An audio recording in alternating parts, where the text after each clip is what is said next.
A scientist points her most sensitive microphone at the Amazon, expecting only data. But the jungle speaks back, with the voice of her mentor, who vanished there years ago. His message is a chilling warning. He's turning it into a weapon. Destroy the source. How do you fight an enemy when your only clue comes from a ghost in the machine? What happens when the phenomenon you are trying to measure starts talking directly to you, and everything you believe about reality is proven wrong?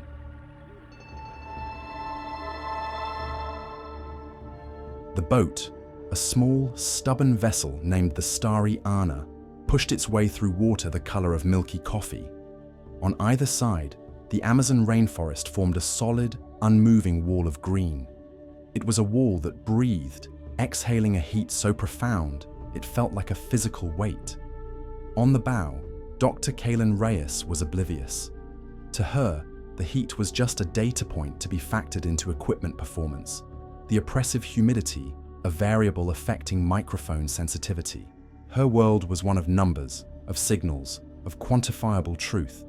Her brow was furrowed in a state of permanent, intense concentration as she made a micro-adjustment to a sleek silver hydrophone dangling from a carbon fiber boom. Her gear, a fortune in cutting-edge acoustic technology, looked alien here. A piece of the 22nd century dropped into a world that hadn't changed in millennia. She leaned close to her digital recorder, her voice a clipped, precise monologue that was swallowed by the immense silence of the jungle. Log entry 34. Time 14:07. Ambient aquatic decibel level holding at a steady 25. Minor fluctuations consistent with sediment shift. Have isolated the call of the black-capped Donocobius at 4.2 kHz. A textbook example. Baseline is stable. Proceeding to grid 7. She didn't see mystery in the impenetrable foliage. She saw a complex biological system, a symphony of competing frequencies that could be deconstructed, catalogued, and understood. The jungle wasn't a place of myth or spirit. It was the ultimate dataset, and she was here to capture it, 1 terabyte at a time. This was her truth. This was her science. The jungle's symphony became the wallpaper of Kaelen's nights. Inside her research tent, a sterile nylon and aluminum bubble of order, the chaos of the outside world was tamed into scrolling lines on a screen. 3 laptops hummed in the humid air, their fans fighting a losing battle against the heat. Cables were not just managed but perfectly coiled and secured. It was a fortress of logic erected against the irrationality of nature. Sipping a mug of bitter coffee, she scanned the latest intake of data, her eyes tracing the familiar peaks and troughs on the spectrograms. The screech of a howler monkey, the percussive drone of a million insects, the distant splash of a caiman. It was all exactly as the textbooks predicted. A faint flicker of disappointment crossed her face. She was here, at the edge of the mapped world, charting the known. She craved a new variable, an anomaly, a signal that would challenge the established model. But the jungle offered only confirmation. With a sigh, she minimized the live feed and clicked on a folder on her desktop, a small memorial in a quiet corner of the hard drive. Finch, final data. She double-clicked, and the tent filled with a voice she knew better than her own. It was her mentor, Dr. Alistair Finch. The recording was 5 years old, from his final fatal expedition into this very sector. "It's more than just mimicry, Kaelen," Finch's voice said, crackling with a static that sounded like time itself. It was tinged with an excitement she remembered, an almost boyish awe that had always separated his work from the dry precision of his peers. Now, that excitement sounded like a prelude to tragedy. "It's a conversation. I'm telling you, the resonance patterns, they're not random. There's a structure here, a syntax. I'm on the verge of something profound." Kaelen closed her eyes, the familiar ache of loss tightening her chest. Profound, and then silent. He too had come seeking a new variable. He had found one, and it had consumed him. She shut down the file. It was a pointless exercise in melancholy. The data was the only thing that mattered. A sound jolted her from a shallow, dreamless sleep. It wasn't the chittering of a night creature or the groan of a tree branch. It was a digital shriek, a high-pitched, insistent alert tone she had programmed for one specific purpose: to flag a signal that did not fit within any known acoustic parameter. Her heart hammered against her ribs as she scrambled to her primary laptop. There, on the screen, was the anomaly she had wished for. It was a single, stark waveform, standing out against the dense static of the jungle's background noise, like a skyscraper in a desert. It was clean. It was structured. It looked artificial. "No!" she breathed, her fingers flying across the keyboard, zooming in, applying filters. The spectrogram resolved, color-coding the frequencies into a visual map. And she saw it. The unmistakable, undeniable pattern of human speech. A single plosive consonant, followed by a clear, sustained vowel, ending in a sharp fricative. A word. Her blood ran cold. The display read, "Help." Her mind, trained for years to seek the logical, rejected the evidence of her own senses. "Cross signal," she muttered, her voice hoarse. "Has to be. Ham radio operator. Atmospheric ducting." Her hands, suddenly clammy, moved with sharp, efficient purpose. She ran a full system diagnostic, checking for signal bleed from her satellite phone, running interference protocols, tracing the signal's origin. The data was unequivocal. The source was less than 500 meters away, deep within the primary forest. There were no radio operators there. There was nothing there. The equipment had to be wrong. It was the only possible conclusion. Dawn broke, painting the sky in soft shades of grey and rose, but Kaelen didn't notice. The air was thick with mist, each droplet clinging to the sprawling spiderwebs that laced the trees. She was outside, kneeling in the damp earth, tracing a thick, shielded cable from the back of her tent to a remote sensor post. Her hands were covered in mud, her face a mask of determined skepticism. The diagnostics had all come back clean, but data could be corrupted. A physical check was the only way to be sure. She inspected the sensor itself, a marvel of engineering sealed in a waterproof, impact-proof casing. The seals were perfect. The calibration was exact. There was no corrosion, no water damage, no sign of malfunction.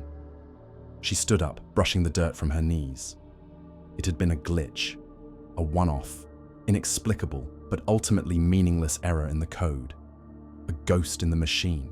She was about to turn, to head back to the sterile safety of her tent and a fresh pot of coffee, when she heard it. It wasn't from her gear. It wasn't a signal processed through filters and amplifiers. It was raw, carried on the morning wind. Faint, but perfectly, chillingly clear. "Help!" The voice was thin, ethereal, and it seemed to come not from a single point, but from the entire green wall of the jungle itself. It was a voice she vaguely recognized, a specific timbre she had heard just hours before, buried in the static of an old recording. Finch's voice. Kaelen froze, every muscle in her body locked. The color drained from her face, leaving her skin as pale as the morning mist. Her meticulously constructed world of data, of logic, of known variables, crumbled in a single, terrifying second. She stared into the impenetrable depths of the forest, and for the first time in her life, she felt the chilling, unscientific touch of true mystery. For 2 days, Kaelen did not sleep. The scientist in her, the core of her identity, was at war with the evidence of her own senses. The shock had receded, replaced by a cold, furious resolve. Her worldview had not crumbled. It had been assaulted, and she would fight back with the only weapons she possessed: data, methodology, and the immutable laws of physics. Her tent transformed. The neat, orderly research station became a frantic command center for a single purpose: debunking. A whiteboard, flown in at great expense, now dominated the space, its clean surface a battlefield of equations and scrawled theories. At the top, in stark black marker, was the problem: anomalous, structured acoustic phenomenon. Below it, the battle lines were drawn. Hypothesis 1. Advanced bio-acoustic mimicry. She cross-referenced the voice signature Finch's voice against the vocal profiles of every known mimic species on the planet, from the lyrebird to the mockingbird to obscure Amazonian wrens. The software churned for hours and returned a definitive result. No match. The complexity, the syntax, the emotional resonance, it was orders of magnitude beyond any biological capability known to science. Hypothesis 2. Geological resonance. Perhaps a unique cave system was acting as a natural recording medium, capturing sounds and playing them back under specific atmospheric conditions. For 3 days, she swept the surrounding grid with ground-penetrating radar. The resulting maps showed nothing but dense soil and bedrock, no significant caves, no vast hollows, nothing. Hypothesis 3. Mycelial network transmission, a radical idea, borrowed from a fringe ecological journal. Could a vast, undiscovered fungal network be acting as a kind of natural subterranean internet, transmitting signals through its hyphae? She spent a day collecting soil samples, running them through her portable spectrometer. The results were maddeningly normal. Every rational explanation was a dead end. Every test she devised, every pillar of her scientific faith, failed her. And all the while, the voices grew. They were more frequent now, no longer single words but broken, overlapping phrases whispered from the trees. "So cold," said a woman's voice. "Where is the sun?" asked a child. "He sees me," rasped a man. Each one was a new anomaly, a fresh assault on the fortress of her reason. Her frustration mounted, curdling into a white-hot obsession. The phenomenon was resisting falsification, and for a scientist like Kaelen, that was the most terrifying thing of all. The data offered only one path forward. The directional sensors, which she now trusted with a grim fatalism, all pointed to a single concentrated origin point deep in the sector, labeled on her maps with a single, unhelpful word: unsurveyed. Leaving the relative safety of her camp was a violation of protocol, a reckless move. But protocol was for a world that made sense. She packed a single bag with essential gear, a ration pack, and a solar charger. As she pushed through the dense undergrowth, leaving her tent behind, the very character of the jungle began to change. The air grew stiller, heavier. The trees were larger, their bark gnarled and ancient, their canopies so thick they blotted out the sun, plunging the forest floor into a perpetual twilight. This place felt older, untouched, and utterly indifferent to her presence. After hours of trekking, she found it. A flash of faded color against the green and brown. It was a weathered trail marker, a strip of faded orange plastic tied to a branch, almost swallowed by a cascade of thick vines. Embossed on its surface was a symbol she knew instantly: the compass rose emblem of Dr. Alistair Finch's last expedition. Her heart hammered in her chest. She was on his path. A few feet away, half buried in the dark, damp earth, lay another relic. One of Finch's custom-built, hardened data drives. It was caked in mud, its casing scarred, but it was intact. Hope, fierce and desperate, surged through her. This was it. A tangible link. A piece of the puzzle he had left behind for her to find. Her journey into the unsurveyed territory eventually led her to an unexpected clearing. A small, isolated village sat nestled in a shallow basin, a handful of thatched roof huts surrounding a central fire pit.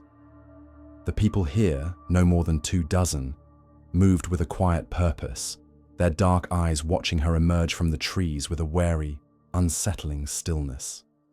There was no aggression, but no welcome either. She was an intrusion.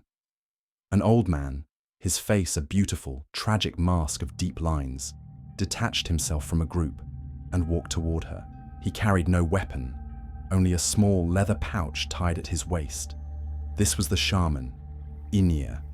His eyes held a terrifying intelligence, as if he were seeing not just her, but the long, tangled chain of events that had brought her to his home.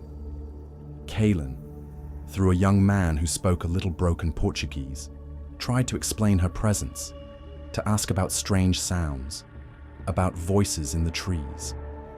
The shaman held up a hand, silencing her. He needed no translator. He pointed a long, bony finger back in the direction she had come from, his gaze unwavering. "You followed the ghosts," Inir said, his English surprisingly clear, though heavily accented.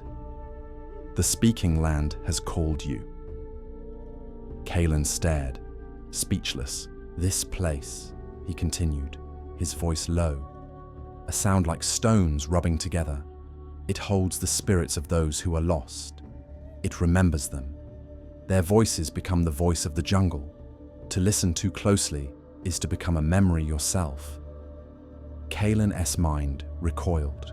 Ghosts, spirits. It was folklore, primitive superstition born of fear and ignorance. She tried to counter, to speak of acoustic phenomena, of science, but the words died in her throat. His explanation was unfalsifiable, a perfect, self-contained system of belief. Yet, his unnerving certainty, his knowledge of her phantom pursuit, sent a chill down her spine that had nothing to do with science. He had given the phenomenon a name that felt far more real and terrifying than any of the hypotheses on her whiteboard. Night fell, and Kaelen was a woman possessed, hunched over the salvaged data drive in her tent. For hours she worked, splicing wires, bypassing corrupted sectors, her hands moving with frantic precision. Finally, with a soft click, the drive whirred to life. A file directory appeared on her screen. She clicked the most recent audio log. Finch's voice filled the tent, and the change in its tone from his earlier recordings was chilling. The clinical curiosity was gone, replaced by a raw, breathless awe that teetered on the edge of fear. "It's a consciousness, Kaelen," his recorded voice whispered, confirming everything she had found. "A planetary-scale intelligence. The voices, they're not echoes, they're memories, stored in the very fabric of the ecosystem. A bio-acoustic memory." It was a leap she could never have made, a conclusion so unscientific it bordered on madness. But then the log took a dark, sudden turn. "They're not just memories," Finch said, his voice dropping to a terrified, urgent whisper. "They're a warning. Croft is here. He knows. He doesn't want to study it. He wants to..." The recording ended in a burst of harsh static. Croft. The name hung in the air, a loose thread of pure dread. Before Kaelen could even begin to process it, her satellite uplink terminal let out a soft single beep. It was an incoming transmission. An encrypted data packet had been remotely and silently uploaded to her system. Her fingers trembled as she bypassed the security. It was a corporate prospectus, sleek and professional. The company was named Aegis Security Solutions.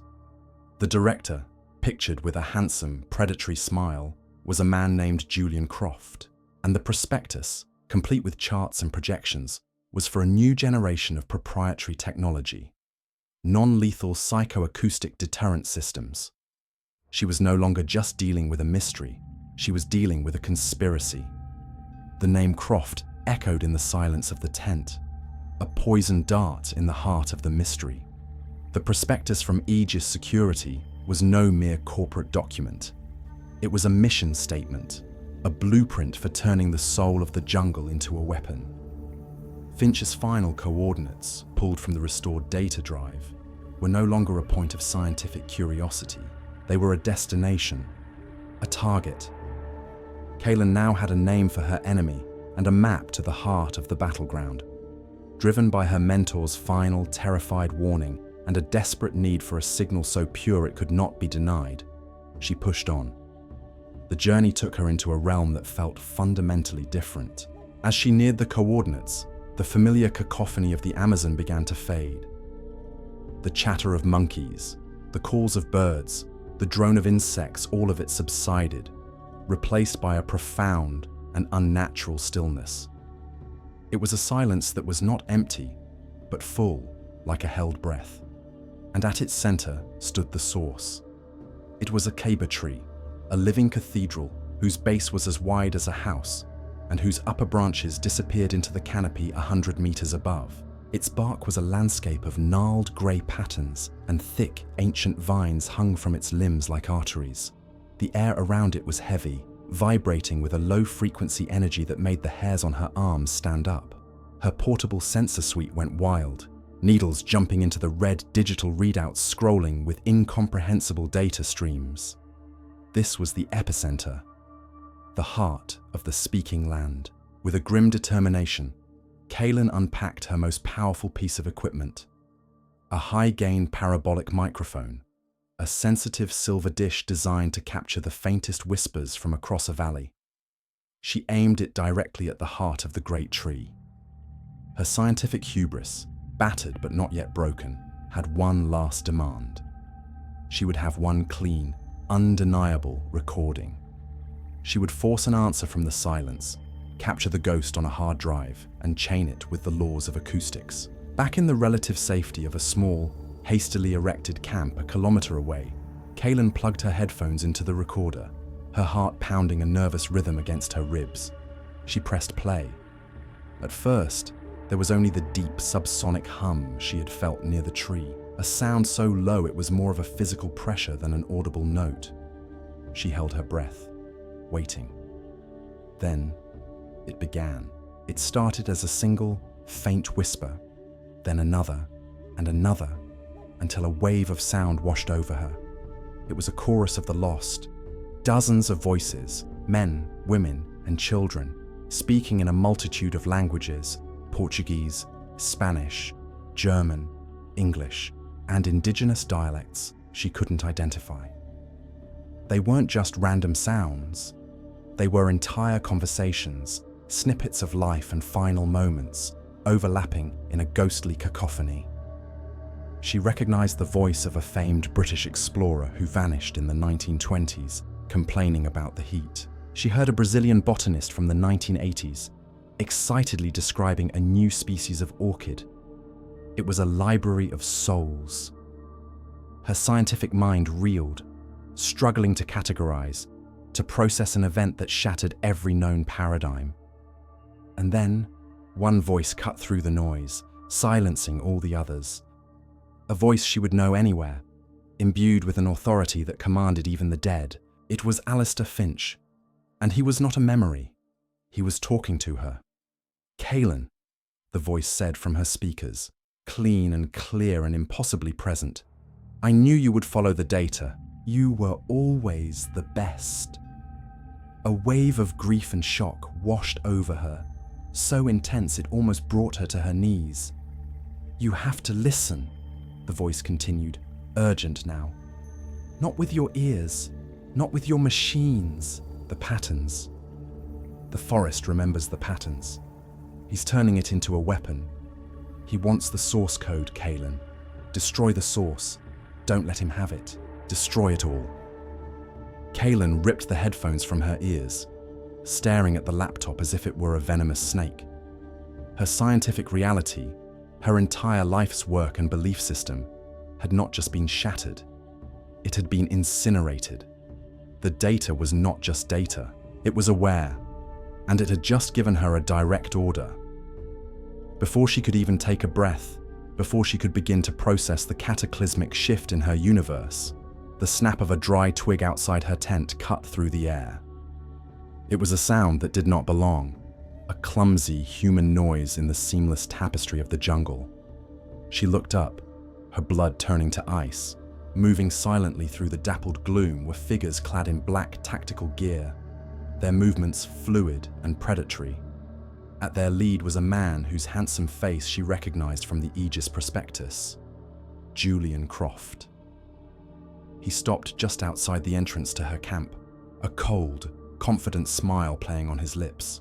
His eyes held no malice, only the placid certainty of a man who had already won. "Dr. Reyes," he said, his voice unnervously calm, as if they were meeting at a university conference. "A remarkable achievement. Truly, I believe you have something that belongs to my client. The acoustic source code. On his signal, his men raised their rifles. A dozen crimson laser sights bloomed into existence, cutting through the twilight and painting her tent, her equipment, and her chest in a grid of deadly red dots. The threat was no longer a name in a file or a warning from a ghost. It was here, and it was absolute. The world erupted into chaos. An arrow, black-fletched and silent, hissed out of the dense foliage and slammed into the shoulder of one of Croft's men. The soldier grunted, stumbling back in shock. From the trees came a sharp, piercing cry, and suddenly the jungle itself seemed to come alive. Figures emerged from the shadows, the tribesmen from Inir's village, their faces painted for war. Inir himself appeared at Kaelen's side as if from thin air. He grabbed her arm, his grip surprisingly strong. "The land protects its own," he yelled over the rising confusion. He pulled the stunned, frozen Kaelen away from her equipment, away from her life's work, and into the suffocating embrace of the jungle. Croft, his confident smile replaced by a mask of incandescent rage, raised his pistol and fired blindly into the trees. "Get the data!" he roared at his remaining men. "All of it, and bring me the woman!" Kaelen stumbled after Inir, her mind a whirlwind of terror and disbelief. She risked a single fleeting glance over her shoulder. It was the last thing she saw of her old life. Croft's soldiers were swarming her camp, tearing through her tent, smashing her laptops, ripping the hard drives from their bays. Her sanctuary, her sterile bubble of logic and reason, was being brutally dismembered. And then it was gone, swallowed by the relentless, indifferent green. Darkness in the jungle was not merely the absence of light. It was a physical presence. It smothered sound, distorted depth, and filled the air with the imagined shapes of things that slithered and watched. For Kaelen, stripped of her technology, her night vision scope, her GPS, her acoustic sensors, it was a terrifying, sensory deprivation chamber. Her scientific mind, which fed on patterns and data, was starving, lost in a sea of meaningless and threatening stimuli. She stumbled constantly, her movements loud and clumsy. Beside her, Inir moved like a ghost. He was the pattern. The shaman navigated the pitch-black labyrinth with a quiet confidence that bordered on supernatural. He was not seeing. He was listening, smelling, feeling the world in a language Kaelen was only just beginning to comprehend was real. He would stop her with a hand on her arm, pointing not to a thing, but to a quality of the silence. "That way," he would whisper. "The leaves are afraid." Something heavy passed. He taught her to listen beyond the data, to listen for meaning.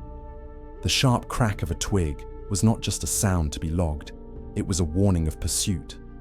The soft, two-note call of a nightjar was not just a species-specific vocalization, it was a signal of safety, an all clear from one of his tribesmen posted as a scout.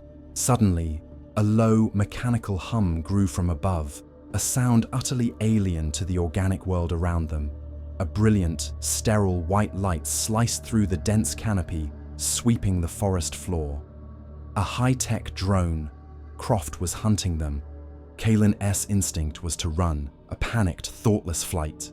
Inir simply pulled her into a deep hollow at the base of a rock face, a shallow cave overgrown with roots. He grabbed handfuls of cool, wet mud and leaves, smearing a thick paste over their arms and faces. "The metal bird sees with heat," he whispered, his voice calm. "The land will hide us." They held their breath as the searchlight passed directly over them, hesitated, and then moved on. The drone's hum faded into the distance. Kaelen lay in the dark, her heart pounding, covered in mud, alive because of a primitive technique she would have once dismissed as tribal nonsense. She was the student now. He was the master. Inir led her for another day, moving on a path that had no trail, until the air grew thick with the sound of rushing water. They emerged into a hidden cove, a secret place where a massive waterfall cascaded down a sheer cliff face into a crystal-clear pool. The spray from the falls filled the air with a fine, cool mist. "This is a place of power," Inir said, his voice holding a tone of reverence. "A place where the voice of the land is strong." He gestured to the waterfall, the jungle, the very air they were breathing. "My people believe the forest is one life, a great being with a great memory. The voices you hear, they are the memories of the life that has passed through it." He looked at her, his eyes seeming to pierce through her skepticism. Finch understood. He was the first of your people to listen, not just with his machines, but with his heart. He knew it was sacred. Inir's expression hardened. "Croft, he is different. He listens only for power. He hears a voice and wishes only to make it scream his own name." Kaelen said nothing. Her mind, her entire being, was a war between the scientist she had been and the survivor she was becoming. Everything Inir said was impossible, a violation of biology, physics, and reason. Yet every one of his impossible beliefs had kept her alive, while Croft's cold, hard technology sought only to kill her. Inir stood at the edge of the pool, closing his eyes. He began a low, rhythmic chant, a prayer spoken to the roaring water. He was asking the forest for guidance, for a path. Kaelen watched, feeling a strange mix of embarrassment and desperate hope. It was a ritual, a superstition, and yet, as the Shaman's chant mingled with the roar of the falls, Kaelen heard it. A faint whisper, woven into the sound of the water. It was a tune, a simple, wandering melody that Finch used to hum when he was deep in thought. A tune he had taught her when she was just a child, his star pupil. Tears welled in her eyes. It was impossible. It was also undeniably real. They found the camp by chance that night, following a faint, acrid smell of burnt plastic. It was a small, hastily abandoned site. Aegis security, 3 tents had been slashed, equipment had been smashed, but in the chaos, one piece of gear remained, sheltered under a collapsed cot. A ruggedized laptop, its screen cracked, but its chassis intact. Croft's team had been here, and they had left in a hurry. While Inir kept watch, Kaelen went to work, her old self reawakening. The laptop's battery was dead, but she still had her small, foldable solar charger. She laid it out, letting it drink in the moonlight for hours, until a small green light flickered on. The machine booted up. Most of the files were corrupted or erased, but Croft had been arrogant. He hadn't wiped his own personal logs. Kaelen's hands trembled as she read. He wasn't a believer. He had no time for spirits or ghosts. He was a scientist, just like her, but one whose ambition had metastasized into a monstrous hunger for control. He had a theory, a terrifyingly plausible one. "The phenomenon is biological," he had written. "Not a spirit world, but a hyper-advanced symbiotic relationship. A massive continent-spanning fungal network, a natural neural net operating on bioelectric principles. The voices are acoustic data, memories stored and retrieved through the network like files on a server." Kaelen felt a cold dread creep up her spine. It was a twisted version of her own wildest hypothesis. "The saber tree is the central node," the final log entry read, a note of triumph in the text. "The primary processing hub. My models are complete. With a targeted high-energy broadcast of the correct resonant frequency, we can achieve a system-wide cascade. We can hijack the entire network. It's not just a weapon, it's as the ultimate weapon. We can project auditory hallucinations, induce terror, broadcast commands on a continental scale. Stage 1 is to reach the node and initiate the broadcast. The board has approved. There's no turning back." The final goal was clear. The ticking clock was now deafening. Croft wasn't just trying to record the ghost in the machine, he was trying to become its god.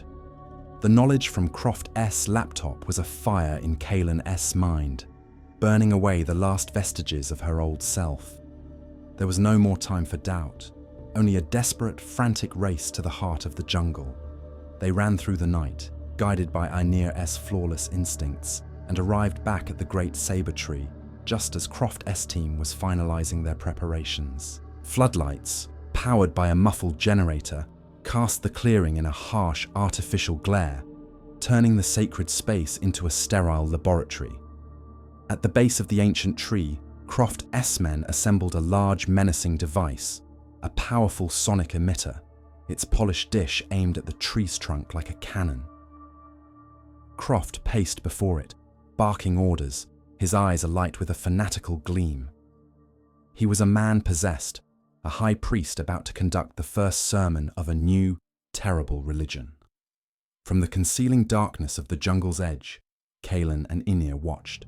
They were joined silently by a dozen of Inir's warriors, their faces grim. "We cannot fight his men directly," Inir whispered, his voice heavy. "They have weapons of fire. We must let the land be our weapon." Kaelen's gaze was fixed on the emitter. Her mind, a fusion of two worlds now, saw not just a machine, but a system. She saw Croft's plan a single, powerful frequency to dominate the network. And in a flash of inspiration, she saw the flaw. She saw the countermove. It was a plan born of acoustic physics and shamanistic belief, a perfect synthesis of the woman she was and the woman she had become. "He's going to strike the drum with a single steady beat," Kaelen whispered urgently to Inir, her mind racing. "He thinks he can force the whole jungle to match his rhythm." She held up her small, salvaged comms device, its case cracked, but its circuitry miraculously intact. "I can't overpower him, but I don't have to. I can broadcast a different rhythm, a counter-frequency. If his signal is the wave, I can broadcast the anti-wave. It will create a feedback loop, a resonance cascade that will overload his machine from the inside out." Inir looked at her, his deep eyes searching her face. "But your device, it has no power." It was the final missing piece of the puzzle. "I know," Kaelen said, a dawning realization on her face. "The power isn't in the machine, it's in the voices." Inir understood instantly. A slow smile spread across his face. "The memories," he breathed, a note of awe in his voice. "The memories are the power." He turned to his people, giving a sharp, low command in his native tongue.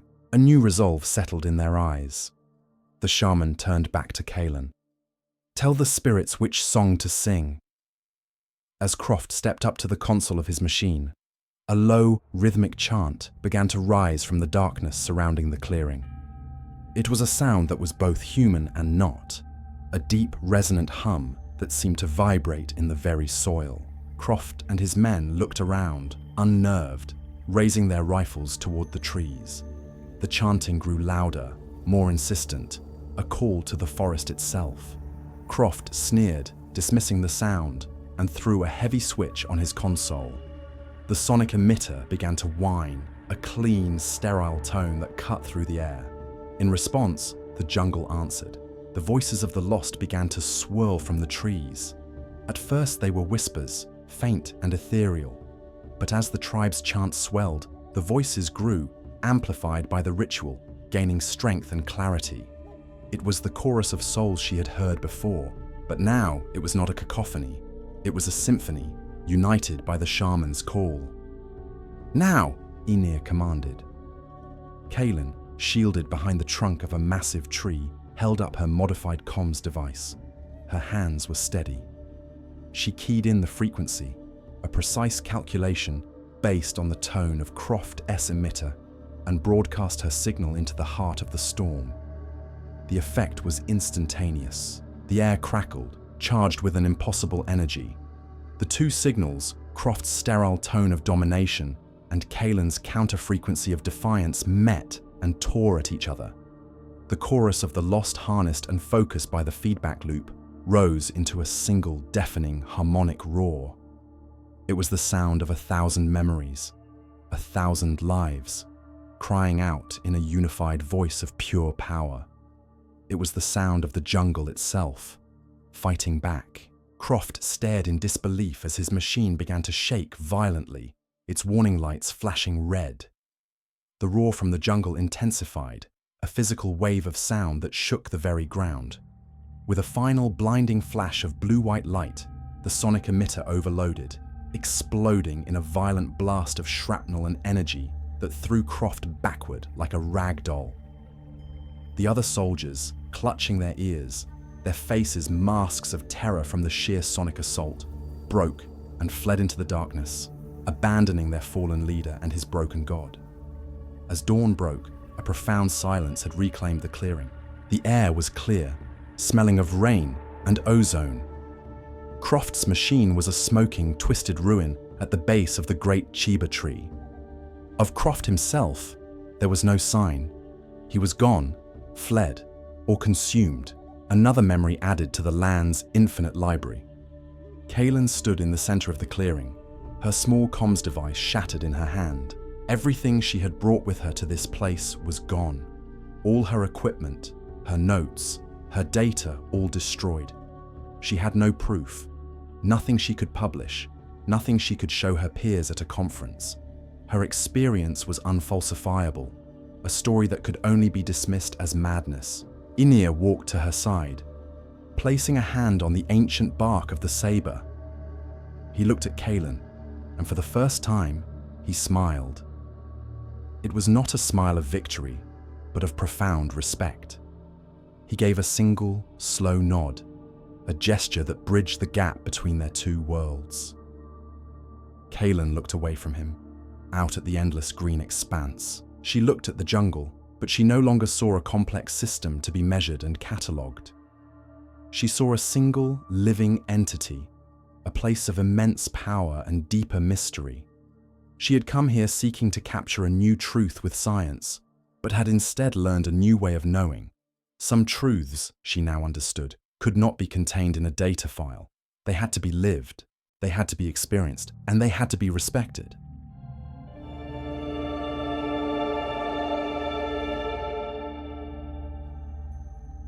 What's fascinating about this story is how it navigates the classic conflict between science and superstition.